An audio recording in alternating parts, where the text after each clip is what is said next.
नमस्कार मित्रांनो, तुमचं स्वागत आहे आपल्या चॅनलवर सुमित कुमार एज्युकेशन प्लॅटफॉर्मवर। तर मित्रांनो, आज आपण पाहणार आहोत इयत्ता 9वी विषय भूगोल, त्यामधील धडा दुसरा अंतर्गत हालचाली याचा स्वाध्याय। तर मित्रांनो, तुम्ही जर माझे चॅनल सबस्क्राईब केलं नसेल तर तुम्हाला माहितीच असेल की आपण ह्या धड्याचं वाचन सुद्धा पाठच्या व्हिडिओमध्ये केलं आहे। तर मित्रांनो, चला वेळ न घालवता धड्याचा स्वाध्याय पाहायला सुरुवात करूया। तर पहिला प्रश्न काय आहे? अचूक पर्यायांसमोरील चौकटीत बरोबर अशी खूण करा। ओके, म्हणजे याच्यातील जो पर्याय बरोबर आहे त्याच्यावर बरोबर अशी खूण करायची आहे। तर प्रश्न पहिला अंतरंगातील मंद भू हालचाली कोणत्या घटकावर आधारित आहेत? अंतरंगातील मंद भू हालचाली कोणत्या घटकांवर आधारित आहेत? तर भूरूपांवर आधारित आहेत, गतीवर आधारित आहेत की दिशेवर आधारित आहेत? तर मित्रांनो, याचं उत्तर आहे भू हालचाली ह्या गतीवर आधारित आहेत, म्हणजे दुसऱ्या ह्याला टिक ऑप्शन बरोबर आहे। दुसरा प्रश्न बघूया। मंद हालचाली एकमेकींच्या विरुद्ध दिशेने कार्य करतात। मंद हालचाली एकमेकींच्या विरुद्ध दिशेने कार्य करतात तेव्हा काय निर्माण होते? काय होतं निर्माण मित्रांनो? दाब होतो, ताण होतो की पर्वत? दाब होतो, ताण होतो की पर्वत? तर मित्रांनो, ताण तयार होतो। क्वेश्चन ऑप्शन दुसरा हा बरोबर आहे, ताण। आता तिसरा प्रश्न खचदरी निर्माण होण्यासाठी भूकवचावर हालचालींची कोणती क्रिया घडावी लागते? खचदरी निर्माण होण्यासाठी भूकवचावर हालचालींची कोणती क्रिया घडावी लागते? तर बघा, ह्या क्रिया दिल्या आहेत। एक तर ताण, दुसरा दाब, तिसरा अपक्षय। ताण, दाब आणि अपक्षय ह्या तिघींपैकी कोणती हालचाल व्हायला लागते मित्रांनो? तर पहा, यापैकी ताण ही क्रिया घडावी लागते। ताण ही क्रिया घडावी लागते। ओके, आता नेक्स्ट ऑप्शन। प्रश्न चौथा खालीलपैकी वली पर्वत कोणता? खालीलपैकी वली पर्वत कोणता? सातपुडा पर्वत, हिमालय पर्वत की पश्चिम घाट? सातपुडा पर्वत, हिमालय पर्वत की पश्चिम घाट याच्यापैकी वली पर्वत कोणता? तर हिमालय हा वलीय पर्वत आहे। हिमालय हा वलीय पर्वत आहे। प्रश्न पाचवा विस्तीर्ण पठारांची निर्मिती कोणत्या प्रकारच्या भूहालचालींचा परिणाम आहे? विस्तीर्ण पठाराची निर्मिती कोणत्या प्रकारच्या भूहालचालींचा परिणाम आहे? तर पर्वत निर्माणकारी, खंड निर्माणकारी की क्षितिज समांतर? याचे ऑप्शन परत वाचूया। पर्वत निर्माणकारी, खंड निर्माणकारी की क्षितिज समांतर? तर याचं उत्तर आहे खंड निर्माणकारी। ओके, याचं उत्तर आहे खंड निर्माणकारी। तर आता पुढे जाऊया। भौगोलिक कारणे द्या। प्रश्न दुसरा, भौगोलिक कारणे लिहा। हिमालयाच्या पायथ्याशी जमीन हादरून इमारती कोसळल्या। हिमालयाच्या पायथ्याशी जमीन हादरून इमारती कोसळल्यापूर्वी त्या जोरात मागे पुढे हलत होत्या। कोसळण्यापूर्वी त्या जोरात मागे पुढे हलत होत्या। तर का मित्रांनो? तर याचं उत्तर भौगोलिक असं आहे की बघा, ज्या प्राथमिक लहरीच्या मार्गांमध्ये पदार्थातील कणांची जी हालचाल होते ती लहरीच्या दिशेने पुढे मागे होत असते। प्राथमिक लहरींच्या मार्गातील पदार्थांच्या ज्या कणांची हालचाल असते ती लहरींच्या दिशेने पुढे मागे होत असते। तर दुय्यम लहरींच्या मार्गातील पदार्थांतील कणांची हालचाल ही लहरीच्या दिशेने वर खाली होत असते। भूकंपाच्या प्राथमिक लहरी भूपृष्ठावर सर्वप्रथम पोहोचतात। भूकंपाच्या ज्या प्राथमिक लहरी असतात त्या भूपृष्ठावर सर्वप्रथम पोहोचतात व त्यानंतर दुय्यम लहरी पोहोचतात। पहिला प्राथमिक, दुसऱ्या दुय्यम लहरी पोहोचतात। त्यामुळे भूकंपानंतर हिमालयाच्या पायथ्याशी जमीन हादरून इमारती कोसळतात आणि कोसळण्यापूर्वी त्या जोरात मागे पुढे हलत असतात। ओके, हे याचं होतं उत्तर। तर आता प्रश्न दुसरा मेघालय पठार व दख्खन पठार। मेघालय पठार व दख्खन पठार यांच्या निर्मितीत फरक आहे। तर मित्रांनो, काय फरक आहे बघा जरा। तर बघा, पहिले सांगू तुम्हाला, आपण मेघालय पठाराविषयी जाणून घेऊ की बघा, मेघालय पठार हे मंद भू हालचालींमुळे निर्माण झालेले आहे। मेघालय पठार कसे निर्माण झाले आहे? मंद भू हालचालीने निर्माण झालेले आहे। तर दख्खनचे पठार हे शीघ्र भू हालचालीने निर्माण झाले आहे। मेघालय पठार हे मंद भू हालचालीने आणि दख्खन पठार हे शीघ्र भूहालचालीने तयार झालं आहे. आता बघा, मंद भूहालचालींचा दाब भूपृष्ठावरील कठीण खडकांवर पडतो. मंद भूहालचालींचा दाब हा भूपृष्ठावरील कठीण खडकांवर पडतो. तर भेगीय ज्वालामुखीचा उद्रेक होताना लावारस अनेक भेगांतून बाहेर पडतो. जेव्हा लावारस बाहेर येतो तेव्हा त्या फटींमधून भेगांमधून बाहेर पडतो. आता बघा, भूपृष्ठावरील कठीण खडकांवर पडलेल्या दाबामुळे दोन समांतर विभागातील भूकवचाचा भाग वर उचलला जातो. तर ज्वालामुखीतून बाहेर पडणारा पदार्थ भेगांच्या दोन्ही बाजूस पसरतो. ओके, काय होती प्रक्रिया परत बघा. भूपृष्ठावरील जो कठीण खडकांचा भाग आहे त्या दाबामुळे त्याचं काय होतं की त्याचे विभाजन होतं. त्यामुळे त्याला बोलतात ना, त्यामध्ये चिरा जातात. ओके, आणि जो येणारा लावारस आहे त्या चिरांमधूनच बाहेर पडतो. ओके, दोन्ही बाजूस, असं याचं म्हणणं आहे मित्रांनो. आता पुढे बघूया मित्रांनो. पुढे काय होतं तर वर उचलल्या गेलेल्या ठोकळ्याप्रमाणेच दिसणाऱ्या भूभागाला पर्वत असे म्हणतात. वर उचलल्या गेलेल्या ठोकळ्याप्रमाणेच्या दिसणाऱ्या भूभागाला गटपर्वत असे म्हणतात. आणि मेघालय पठार हे गटपर्वतांचेच उदाहरण आहे. मेघालय पठार हे पर्वताचेच उदाहरण आहे. आणि ज्वालामुखी पठारे तयार होतात. आणि दख्खनचे पठार हे ज्वालामुखी पर्वताचेच उदाहरण आहे. दख्खनचे पठार हे कशाचे उदाहरण आहे तर ज्वालामुखी पर्वताचे उदाहरण आहे. तर चला पुढे जाऊया. प्रश्न तिसरा ई. बहुतांश जागृत ज्वालामुखी भूपट्ट सीमांवर आढळतात. बहुतांश जागृत ज्वालामुखी भूपट्ट सीमांवर आढळतात. तर कारण काय आहे मित्रांनो बघा. वर्तमानामध्ये तर बघा मित्रांनो, वर्तमान काळ म्हणजे कुठला तर आत्ताचा चालू काळ. ओके, या काळामध्ये वारंवार ज्वालामुखींचे उद्रेक होत असतात. असे ज्वालामुखी म्हणजेच जागृत ज्वालामुखी होय. जागृत ज्वालामुखी म्हणजे काय तर जे चालू आहेत, ज्यांच्यामधून ज्वालामुखी बाहेर पडतो तसं. ओके, आता बघा, मित्रांनो, भूपट्ट सीमा हा भूकवचाचा सगळ्यात कमकुवत भाग असतो. त्यामुळेच भूपट्ट सीमांच्या ठिकाणी वारंवार मोठ्या प्रमाणे तडे पडून तप्त असे द्रव, घन आणि वायू पदार्थ भूपृष्ठावर फेकले जातात. म्हणूनच बहुतांश जागृत ज्वालामुखी भूपृष्ठ सीमांवर आढळतात. काय होतं मित्रांनो बघा, पहिल्यापासून सांगतो तुम्हाला. वर्तमानामध्ये वारंवार ज्वालामुखीचे उद्रेक होत असतात. असे ज्वालामुखी म्हणजेच जागृत ज्वालामुखी होय. आणि भूपट्ट सीमा हा भूकवचाचाच सर्वाधिक कमकुवत भाग असतो. आणि त्यामुळे काय होतं की भूपट्ट सीमांच्या ठिकाणी वारंवार मोठ्या प्रमाणावर तडे पडून द्रव, घन आणि वायू पदार्थ बाहेर फेकले जातात भूपृष्ठावर. म्हणूनच बहुतांश जागृत ज्वालामुखी भूपट्ट सीमांवरच आढळतात. ओके, आता प्रश्न ई बघूया. बॅरन बेटाचा आकार शंकूसारखा होत आहे. बॅरन बेटाचा आकार शंकूसारखा होत आहे. तर का होत आहे बघा.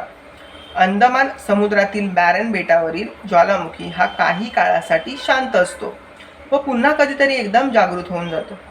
काय होतं मित्रांनो, जो अंदमान समुद्रातील बॅरन बेट आहे तेथील ज्वालामुखी हा काही काळ शांत असतो आणि तो काही वेळानंतर पुन्हा एकदम जागृत होऊन जातो. या ज्वालामुखीचा उद्रेक केंद्रीय स्वरूपाचा असतो. या ज्वालामुखीचा उद्रेक केंद्रीय स्वरूपाचा असतो. या ज्वालामुखीच्या उद्रेकामुळेच भूभाग शंकूच्या आकारामध्ये पर्वताप्रमाणे वर उचलला जातोय. काय होतं, या ज्वालामुखीच्या उद्रेकामुळे भूभाग हा शंकूच्या आकारात पर्वताप्रमाणे वर उचलला जातोय. त्यामुळेच मित्रांनो काय होतंय, बॅरन बेटाचा आकार शंकूसारखा होत आहे. ओके, आता पुढे जाऊया. प्रश्न पाचवा आणि शेवटचा ऊ. ज्वालामुखीच्या उद्रेकामुळे भूकंप होऊ शकतो.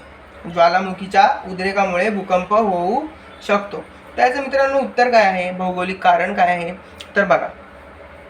भूकंप क्षेत्राचा व ज्वालामुखी क्षेत्राचा विस्तार हा भूपट्टाच्या सीमावर्ती भागात दिसून येतो, म्हणजे जवळच्या भागात दिसून येतो.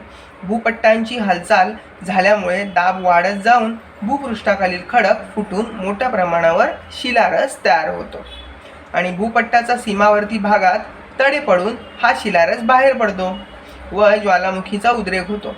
ज्वालामुखीच्या उद्रेकाच्या वेळी मोठ्या प्रमाणावर झालेल्या ऊर्जेचा उत्सर्जन भूकवसास हादरे बसू शकतात आणि अशा प्रकारे ज्वालामुखीच्या उद्रेकामुळे भूकंप होऊ शकतो. परत सांगतो बघा, भूकंप क्षेत्रामध्ये व ज्वालामुखीच्या क्षेत्रामध्ये विस्तार हा भूपट्टाच्या सीमावर्ती भागातच दिसून येतो. भूपट्टांची हालचाल झाल्यामुळे दाब वाढतो आणि त्या दाबामुळे काय होतात, खडक फुटतात आणि भेगा पडतात आणि त्यामधून शिलारस बाहेर पडतो आणि भूपट्टांच्या सीमावर्ती भागामध्ये तडे पडून हा शिलारस बाहेर पडल्यामुळे ज्वालामुखीचा उद्रेक होतो आणि ज्वालामुखीच्या उद्रेकाच्या वेळी मोठ्या प्रमाणावर झालेल्या ऊर्जेचा उत्सर्जनामुळेच भूकवचास हादरे बसू शकतात. म्हणूनच ज्वालामुखीच्या उद्रेकामुळे भूकंप होतो. आता आपण पुढे जाऊया. प्रश्न तिसरा, अंतर्गत हालचाली ओळखा व नावे सांगा. ओके, अंतर्गत हालचाली ओळखा व नावे सांगा. पहिलं काय आहे, किनारी भागात त्सुनामी लाटा निर्माण होतात. किनारी भागामध्ये त्सुनामी लाटा निर्माण होतात. त्यांचं नाव काय आहे, तर शीघ्र भू हालचाली. त्याचं नाव काय आहे मित्रांनो, शीघ्र भू हालचाली. हिमालय या वलीय पर्वताचे उदाहरण आहे. हिमालय हा वलीय पर्वताचे उदाहरण आहे. कुठलं उदाहरण आहे मित्रांनो, आणि याचं उत्तर काय आहे, तर मंद भू हालचाली. ओके, याचं उत्तर आहे मंद भू हालचाली. पुढे जाऊया. पहा मित्रांनो, प्रश्न तिसरा आहे, पृथ्वीच्या प्रावरणातूनच शिलारस बाहेर फेकला जातो. तर याचं उत्तर आहे शीघ्रभू हालचाली. याचं उत्तर आहे शीघ्रभू हालचाली. आणि प्रश्न चौथा ई शेवटचा, प्रस्तरभंगामुळे खचदरी निर्माण होते. प्रस्तरभंगामुळे खचदरी निर्माण होते. तर मित्रांनो ह्याचं उत्तर काय आहे, तर मंदभू हालचाली. ओके, याचं उत्तर आहे मंदभू हालचाली. आता प्रश्न चौथा बघूया. प्रश्न चौथा, भूकंप कसा होतो हे स्पष्ट करताना खालील विधानांचा योग्य क्रम लावा. ओके, तर मित्रांनो बघा, आपल्याला आधी वाचून घेऊया ऑप्शन, मग योग्य क्रम लावूया. प्रश्न आधी ऑप्शन्स वाचूया. पृथ्वीचा पृष्ठभाग हलतो. भूपट्ट अचानक हलतात. प्रावरणातील हालचालींमुळे दाब वाढतो. कमकुवत बिंदूपाशी खडक फुटतात. साठवलेली ऊर्जा भूकंप लहरीच्या रूपाने मोकळे होते. तर चला मित्रांनो, ह्याचा आपण प्रॉपर क्रम लावू. ओके, तर बघा, तर याचा क्रम असा येणार आहे की बघा, आ हा पहिला येणार, भूपट्ट अचानक हलतात. दुसरा येणार ई, प्रावरणातील हालचालींमुळे दाब वाढतो. तिसरे येणार ई, कमकुवत बिंदूपाशी खडक फुटतात. चौथा येणार ऊ, साठवलेली ऊर्जा ही भूकंप लहरीच्या रूपाने मोकळी होते. आणि शेवटचा येणार अ, पृथ्वीचा पृष्ठभाग हलू लागतो. ओके, तर ह्याचं उत्तर आपण पाहिलं आहे. आता आपण पुढे जाऊया. फरक स्पष्ट करा येथे. तर बघा, पहिला प्रश्न अ, गटपर्वत व वली पर्वत. गटपर्वत व वली पर्वत. तर ह्याच्यामधला मित्रांनो फरक आपण समजून घेऊया. ओके, तर बघा, गटपर्वत आणि वली पर्वत असे दोन आपण ऑप्शन्स करून घेऊया. बघा, गटपर्वतामध्ये काय होतं की अंतर्गत हालचालींमुळे क्षितिज समांतर व एकमेकांपासून दूर जाणाऱ्या ऊर्जा लहरी निर्माण होऊन खडकांवर ताण तयार होतो आणि विभंग तयार होतो. काय होतं, गटपर्वतामध्ये अंतर्गत हालचालींमुळे ऊर्जा लहरी निर्माण होऊन खडकांवर ताण निर्माण होतो. तर वली पर्वत यामध्ये काय होतं, तर अंतर्गत हालचालींमुळे बोलतात ना, क्षितिज समांतर व एकमेकांच्या दिशेने जाणाऱ्या ऊर्जा लहरी निर्माण होऊन मृदू खडकांच्या थरावर दाब पडून वळ्या निर्माण होतात. काय होतं, वली पर्वतामध्ये अंतर्गत हालचालींमुळे एकमेकांच्या दिशेने जाणाऱ्या ऊर्जा लहरी निर्माण होऊन मृदू खडकांच्या थरावर दाब पडून वळ्या निर्माण होतात. आता बघूया दुसरा फरक. पर्वतामध्ये दोन समांतर विभागामधील कवचाचा भाग हा वर उचलला जातो व ठोकळ्याप्रमाणे दिसणाऱ्या गट पर्वताची निर्मिती होते. काय होतं याच्यामध्ये की जो कवचाचा भाग आहे तो वरती उचलला जातो आणि ठोकळ्याप्रमाणे दिसणाऱ्या गटाला गट पर्वताची निर्मिती होते. आणि वली पर्वतामध्ये काय होतं की वळ्यांमुळे पृष्ठभागाचा भाग हा उचलला जातो व वली पर्वताची निर्मिती होते. काय होतं, वळ्यांमुळे पृष्ठभागाचा भाग उचलला जातो आणि वली पर्वताची निर्मिती होते. आणि उदाहरणार्थ काय आहे बघा, गटपर्वताची युरोपमधील ब्लॅक फॉरेस्ट पर्वत आणि भारतातील मेघालय पठार हे गटपर्वताचे उदाहरण आहे. आणि वरी पर्वताचे हिमालय आणि अरवली आणि रॉकी पर्वत. हिमालय, अरवली आणि रॉकी पर्वत. तर आता जाऊया पुढच्या फरक स्पष्ट कराकडे. प्राथमिक भूकंप लहरी आणि दुय्यम भूकंप लहरी. प्राथमिक भूकंप लहरी आणि दुय्यम भूकंप लहरी. तर याच्यामध्ये फरक काय आहे बघा मित्रांनो. प्राथमिक भूकंप लहरी ह्याच्यामध्ये काय होतं की भूगर्भामध्ये ऊर्जेचे उत्सर्जन झाल्यावर ज्या लहरी भूपृष्ठावर सर्वप्रथम पोहोचतात त्यांना प्राथमिक भूकंप लहरी असे म्हणतात. आणि दुय्यम भूकंप लहरी म्हणजे काय, तर प्राथमिक भूकंप लहरीनंतर भूपृष्ठावर ज्या लहरी पोहोचतात त्यांना दुय्यम लहरी म्हणतात. परत बघूया. पहिला फरक खूप सोपा आहे. प्राथमिक भूकंप लहरी म्हणजे काय, तर भूगर्भामध्ये ऊर्जेच्या उत्सर्जनामुळे भूपृष्ठावर ज्या सर्वप्रथम लहरी पोहोचतात त्यांना प्राथमिक लहरी म्हणतात. आणि ज्या प्राथमिक लहरीनंतर पोहोचतात, प्राथमिक लहरीनंतर दुसऱ्यांदा भूपृष्ठावर पोहोचतात त्यांना दुय्यम भूकंप लहरी असे म्हणतात. आता प्राथमिक भूकंप लहरीमध्ये या घन, द्रव्य व वायू या तीनही माध्यमातून प्रवास करू शकतात. प्राथमिक भूकंप लहरी या द्रव, घन आणि वायू या तिन्ही माध्यमातून प्रवास करू शकतात. तर दुय्यम भूकंप लहरी या केवळ घन माध्यमातूनच प्रवास करू शकतात. दुय्यम भूकंप लहरी केवळ घन माध्यमातूनच प्रवास करू शकतात. तिसरा फरक काय आहे. प्राथमिक भूकंप लहरी यांच्या मार्गामधील कणांची हालचाल ही लहरींच्या वाहनाच्या दिशेने पुढे मागे होते. प्राथमिक भूकंप लहरीमध्ये काय होतं की कणांची हालचाल ही लहरीच्या वहनाच्या दिशेने पुढे मागे होते. आणि दुय्यम भूकंप लहरीमध्ये काय होतं की कणांची जी हालचाल असते ही लहरींच्या वहनाच्या दिशेने होते.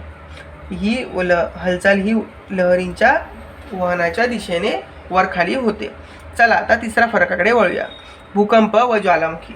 भूकंप व ज्वालामुखी. तर बघा मित्रांनो याचा फरक कसा येईल तर बघा. आता भूकंप आणि ज्वालामुखी यामध्ये भूकंप बघा, भूपृष्ठावरील हालचालीमुळे भूकवचावर पडणारा जो दाब आहे हा मर्यादित पलीकडे गेल्यावर तेथील ऊर्जेचे उत्सर्जन होते आणि भूपृष्ठ हादरते. त्यामुळेच भूकंप घडून येतो. काय होतं मित्रांनो की भूपृष्ठाखालील हालचालींमुळे भूकवचावर पडणारा दाब आणि विशिष्ट मर्यादित पलीकडे गेलेल्या ऊर्जेमुळेच उत्सर्जन होते. त्यामुळेच भूपृष्ठ हादरते. त्यालाच भूकंप असे म्हणतात. आणि ज्वालामुखीचं काय आहे तर ज्वालामुखी पृथ्वीच्या पर्यावरणामध्ये तप्त असे द्रव्य, घन व वायू पदार्थ भूपृष्ठावर फेकले जातात. या क्रियेला ज्वालामुखी म्हणतात. त्याची क्रिया काय आहे. पृथ्वीच्या पर्यावरणामध्ये तप्त असे द्रव्य, घन व वायू रूप पदार्थ भूपृष्ठावर फेकले जातात. या प्रक्रियेला ज्वालामुखी असे म्हणतात. आता भूकंपाचा दुसरा फरक काय आहे तर भूकंपामुळे काही प्रदेश उंच होतात तर काही प्रदेश खचतात. ज्वालामुखीमध्ये ज्वालामुखीच्या उद्रेकातून शंकू पर्वत किंवा ज्वालामुखीची पठारे तयार होतात. भूकंपाचा तिसरा फरक आहे. भूकंपाच्या वेळी शिलारस भूपृष्ठावर येतोच असे नाही. भूकंपाच्या वेळी शिलारस भूपृष्ठावर येतोच असे नाही, पण ज्वालामुखीच्या उद्रेकाच्या वेळी शिलारस भूपृष्ठावर येतो. ओके, हे झाले आपण फरक स्पष्ट पाहिले. आता प्रश्न 6वा. थोडक्यात उत्तरे लिहा. भूकंप होण्याची कारणे स्पष्ट करा. तर बघा भूकंप होण्याची कारणे काय आहेत तर बघा भूपट्ट सरकणे, एकमेकावर आदळणे किंवा एकमेकांच्या वर किंवा खाली जाणे. ओके, ह्यामुळे भूकंप होण्याची शक्यता जास्त आहे. भूपट्ट एकमेकांवर आदळल्यामुळे किंवा भूपट्ट एकमेकांच्या वरती किंवा खाली गेल्यामुळे. ओके, ह्याच्यामुळे भूकंप होतात. आणि भूकंपाच्या अंतर्गत भागामध्ये जर ताण निर्माण होऊन खडकांमध्ये विभंग निर्माण होतात आणि ते भूकंपाचे कारण ठरतात. काय होतं, भूपृष्ठाच्या अंतर्गत भागामध्ये ताण जर निर्माण झाला तर खडकामध्ये विभंग तयार होतात आणि हे भूकंपाचे कारण ठरतात. आणि ज्वालामुखीचा उद्रेक झाल्यामुळेही भूकंप होतो. चला आता दुसऱ्या प्रश्नाकडे वळूया. जगातील प्रमुख वली पर्वत कोणत्या हालचालींमुळे निर्माण झाले आहेत. जगातील प्रमुख वलीय पर्वत कोणत्या हालचालींमुळे निर्माण झालेले आहेत तर बघा जगातील प्रमुख वलीय पर्वत हे पर्वत निर्माणकारी मंद भू हालचालींमुळे निर्माण झाले आहेत. जगातील प्रमुख वलीय पर्वत हे पर्वत निर्माणकारी मंद भू हालचालींमुळे तयार झालेले आहेत. ओके, आता प्रश्न तिसऱ्याकडे आपण वळूया. भूकंपाची तीव्रता व घराची पडझड यांचा कसा संबंध असतो? भूकंपाची तीव्रता व घराची पडझड यांचा कसा संबंध असतो? तर बघा, यांचा संबंध असा आहे की भूकंपाची जी तीव्रता आहे ती जेवढी जास्त असते तेवढी घराची पडझड अधिक होते, कारण की भूकंपाच्या जो प्राथमिक लहरी असतात आणि नंतरच्या ज्या दुय्यम लहरी असतात त्या भूपृष्ठावर पोहोचतात आणि या लहरी प्राथमिक लहरींपेक्षा अधिक दुय्यम लहरी या अधिक विध्वंसक असतात आणि या लहरींच्या मार्गातील पदार्थातील कणांची हालचाल ही लहरींच्या दिशेने वरखाली होते, त्यामुळेच भूपृष्ठावरील घरे वरखाली हलतात व घरांची पडझड होते. बघा, तुम्हाला परत सांगतो, भूकंपाची तीव्रता जेवढी जास्त तेवढी घराची पडझड जास्त. भूकंपाच्या प्राथमिक लहरी आणि नंतरला दुय्यम लहरी ह्या भूपृष्ठावर पोहोचतात. भूकंपाच्या प्राथमिक लहरींपेक्षा दुय्यम लहरी ह्या सगळ्यात घातक आणि विध्वंसक असतात. उदाहरणार्थ बघा, जर भूकंप झाल्यामुळे जमीन हलू लागते तर त्यामुळे घराची सुद्धा पडझड होणे साहजिकच आहे आणि त्यामुळेच भूपृष्ठावरील घरे वरखाली हलतात व घराची पडझड होते. आता प्रश्न 4 भूकंपाचे भूपृष्ठावर व मानवी जीवनावर होणारे परिणाम. भूकंपाचे भूपृष्ठावर व मानवी जीवनावर होणारे परिणाम. काय परिणाम होतात बघा, भूकंपामुळे काय होतं, जमिनीला तडे पडतात, भूमिपात होऊन दरडी कोसळतात, भूजलाचे मार्ग बदलतात, काही प्रदेश उंचावले जातात तर काही प्रदेश खचले जातात, सागराच्या पाण्यामध्ये त्सुनामी लाटा तयार होतात, आणि मित्रांनो हिमकडे सुद्धा कोसळतात. अशा प्रकारे भूकंपाचे भूपृष्ठावर व मानवी जीवनावर हे परिणाम होऊ शकतात. परत सांगतो, भूकंपामुळे जमिनीला तडे पडतात, भूमिपात होऊन दरडी कोसळतात, भूजलाचे मार्ग बदलतात, काही प्रदेश उंचावले जातात तर काही प्रदेश खचतात. आणि मित्रांनो बघा, मानवी वस्त्या ह्यांना सुद्धा मोठ्या प्रमाणावर त्रास होतो आणि सागराच्या पाण्यामध्ये त्सुनामी लाटा तयार होतात, हिमाच्छादित प्रदेशामध्ये हिमकडे कोसळतात. तर अशा प्रकारे भूकंपाचे भूपृष्ठावर व मानवी जीवनावर हे अशा प्रकारचे परिणाम होतात. ओके, आता पुढे जाऊया. भूकंप लहरीचे प्रकार स्पष्ट करा. भूकंप लहरीचे प्रकार स्पष्ट करा. प्रश्न 5. तर बघा, प्राथमिक लहरी. ओके, हे पहिला प्रकार आहे. ओके, प्राथमिक लहरी याच्यामध्ये काय होतं की जेव्हा भूकंप सुरुवात होते तेव्हा जी पहिली लहर जाते त्यालाच प्राथमिक लहर असे म्हणतात. भूगर्भात ऊर्जेचे उत्सर्जन झाल्यानंतर लहरी भूपृष्ठावर सर्वप्रथम पोहोचतात. ती सर्वप्रथम पोहोचणारी लहर म्हणजेच प्राथमिक लहर होय. ओके, आणि या लहरींमुळे काय होतं की लहरींच्या वहनाच्या दिशेत पुढे मागे होतात, त्यामुळे या लहरींना पुढे मागे होणाऱ्या लहरी असेही संबोधतात. या लहरी प्राथमिक लहरी ह्या घन, द्रव्य व वायू या तीनही माध्यमातून प्रवास करू शकतात. मात्र द्रवरूपातील पर्यावरणातून प्रवास करताना त्यांच्या दिशेत बदल होतो. प्राथमिक लहरींमुळे भूपृष्ठावरील इमारती पुढे मागे हलतात. ओके, ह्या झाल्या प्राथमिक लहरीचं उदाहरण. आता बघा दुसरी लहर. ओके, याचे दुय्यम लहरी आहेत. दुय्यम लहरी म्हणजे कुठल्या?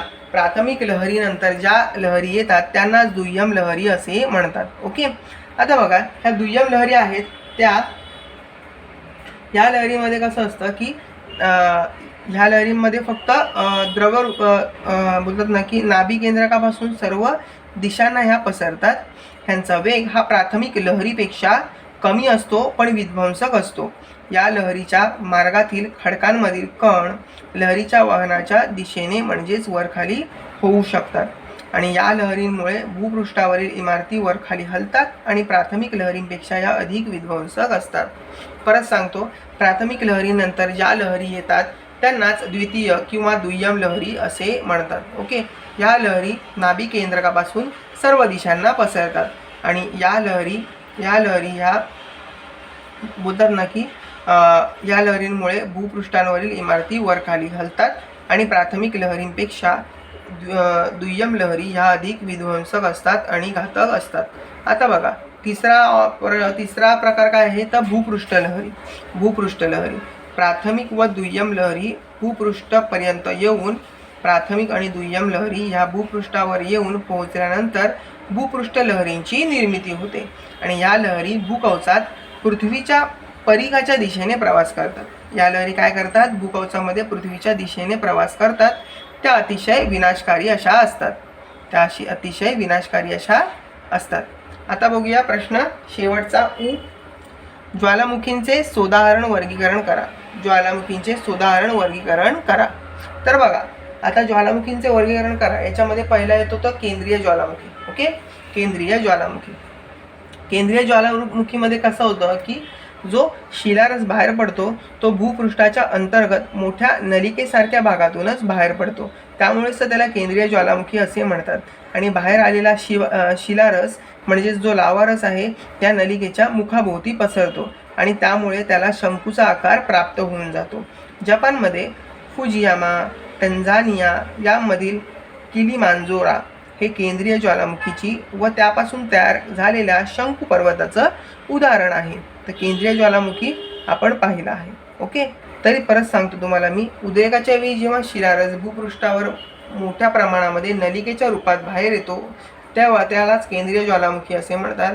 हा केंद्रीय ज्वालामुखीमधून जो शिलारस बाहेर येतो तो एका नलिकेमधून किंवा एका केंद्रीय भागातूनच बाहेर पडल्यामुळे त्याला शंकूचा आकार प्राप्त होतो. जपानमध्ये फुजियामा, टंझानिया या किलिमांजारो ही केंद्रीय ज्वालामुखीची उदाहरणे आहेत आणि ह्याच्यामधून झालेल्या शंकू पर्वताची ही सुद्धा उदाहरणे आहेत. ओके, आता आपण पुढे जाऊया.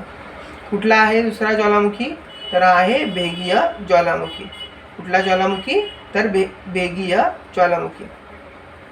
तर याचं कसं आहे मित्रांनो की आता केंद्रीय ज्वालामुखीमध्ये कसा केंद्रातून शिलारस बाहेर येतो, तसा भेगीय ज्वालामुखी या भेगांमधून बाहेर येतो. हा त्याचा उदाहरण आहे प्रकारे.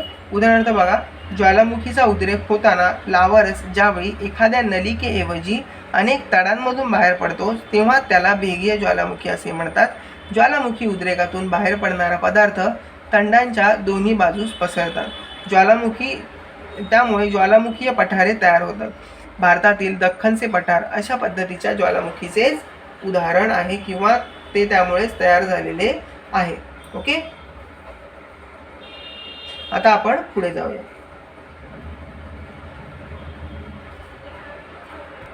मृत ज्वालामुखी. मृत ज्वालामुखी. तर बघा मित्रांनो, मृत ज्वालामुखी म्हणजे काय? तर मृतचा अर्थ काय? तो मेलेला आहे किंवा तो चालू नाही आहे असा. तर ज्यामधून दीर्घकाळ उद्रेकच झाला नाही आणि भविष्यात उद्रेक होण्याची शक्यताही नाही असा ज्वालामुखीला मृत ज्वालामुखी असे म्हणतात. उदाहरणार्थ टंझानियातील किलिमांजारो हा मृत ज्वालामुखीचे एक उदाहरण आहे. ओके मित्रांनो, आता प्रश्न 7व्याकडे वळूया. प्रश्न 7वा काय आहे? आकृतीच्या सहाय्याने आपी केंद्र, नाभी, भूकंपाच्या प्राथमिक व दुय्यम व भूपृष्ठ लहरी दाखवा. ओके, तर आपल्याला आता आपण ते पाहूया. तर पहा मित्रांनो, हे उदाहरण आहे आपी केंद्र, नाभी आणि भूकंपाच्या प्राथमिक, दुय्यम व भूपृष्ठ लहरींचं. ओके, तर बघा, या प्राथमिक लहरी आहेत ज्या सरळ दाखवलेल्या आहेत. ओके, दुय्यम लहरी बघा कशा हळूहळू दाखवल्यात स्प्रिंगसारख्या, ह्या दुय्यम लहरी आहेत. ओके, हा भूकंप नाभी आहे ही. ओके, भूकंप नाभी ही भूपृष्ठ लहरी आहेत या. हे भूकंपाचे अपिकेंद्र आहे, हे भूपृष्ठ आहे.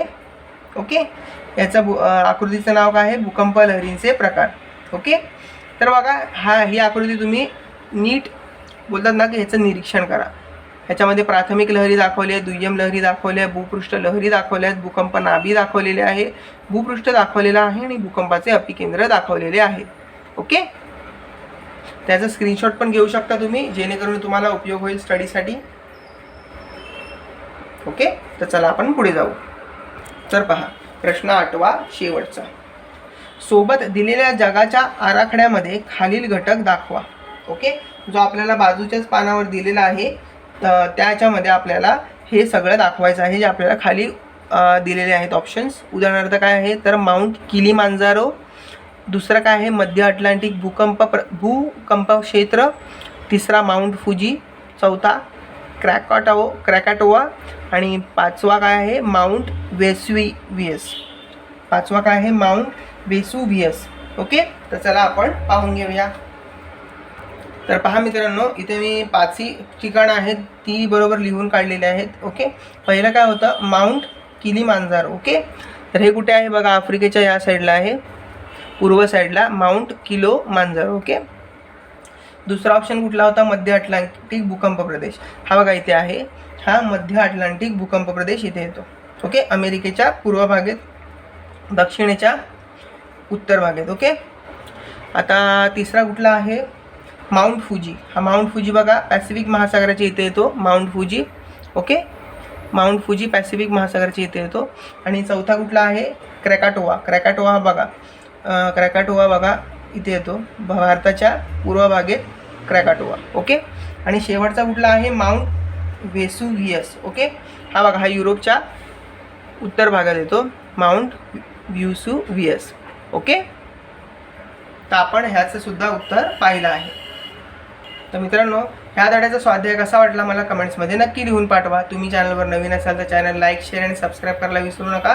बाजूची बेल आयकॉन सुद्धा दाबा, जेणेकरून येणारे सगळे नवीन नवीन व्हिडिओ तुम्हाला प्रथमतः पाहायला मिळतील. मित्रांनो, व्हिडिओ पूर्ण पाहिल्याबद्दल धन्यवाद. भेटूया असे नवीन नवीन व्हिडिओ घेऊन आपल्या यूट्यूब चॅनलवर. तोपर्यंत बाय बाय. काळजी घ्या आपली.